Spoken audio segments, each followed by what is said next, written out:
How to enable tap to show always on display on Samsung Galaxy S26, S26 Plus or Ultra. First, tap on the home button to return back to the home screen. Then on the home screen, swipe down at the top, then tap on the settings icon. Then in settings, we go down and tap on lock screen and AOD. From here, tap on always on display, tap on the left hand side panel.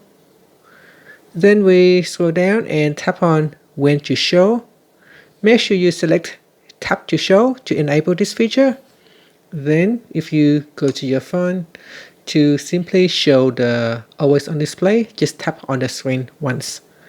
And this will show the always on display. Now if you tap on it twice, it will go directly to the lock screen instead of the always on display. You can see always on display is a bit faded. It isn't as bright as the actual lock screen itself. And that's it. Thank you for watching this video. If you find it helpful, please like and subscribe to my channel for more videos.